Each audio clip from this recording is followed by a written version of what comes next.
আসসালামু আলাইকুম। দেখেন ভাইরা, যারা আমার ভিডিও দেখেন, এই যে দেখতে আছেন, আলহামদুলিল্লাহ আমার মুরগা রেডি গেছে গা।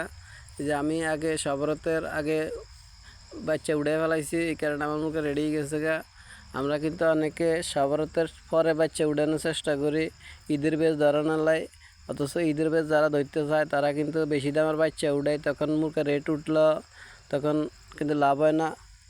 আমরা কিন্তু যারা খামার করি আমরা সবসময় খেয়াল রাখতে হইব মুরগা লাভ হোক লস হোক, মুরগা একতালে উড়াইতে হইব। তখন কোন টাইমে বাজার উঠে এটা কম যায় না। এই যে আলহামদুলিল্লাহ এখন বাজার উঠে গেছে, যাদের ব্রয়লার আছে তারাও রেট পাইতে আছে, যাদের কালাবাট আছে তারাও রেট পাইতে আছে, যারা সোনালি আছে তারাও রেট পাইতে আছে।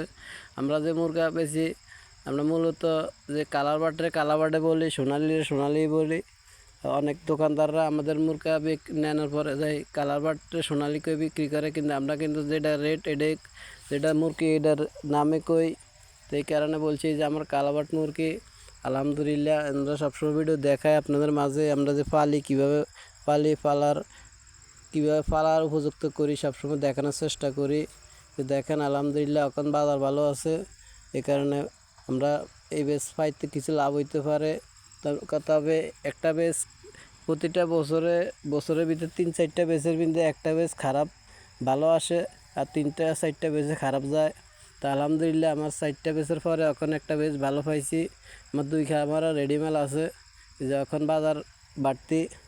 তা আলহামদুলিল্লাহ আমি বিক্রি করে দিব। আমার বাজার বাড়তির কারণে কিন্তু আমার মুরগা ওজনও আসি গেছে, যে আমার মুরগা 1 কেজি ফালাসটা আনতেছে কালার বাট। আমি সবসময় একটু বড় করে বিক্রি করার চেষ্টা করি, ছোটো মাল বিক্রি করি না। যারা অনেকে বাজার বাড়তির কারণে 700 গ্রাম 600 গ্রাম মাল বিক্রি করে ফেলায়, কিন্তু তারা কিন্তু লাভ চোখে দেখে না, যাতে বাজার বাড়তি থাক তখন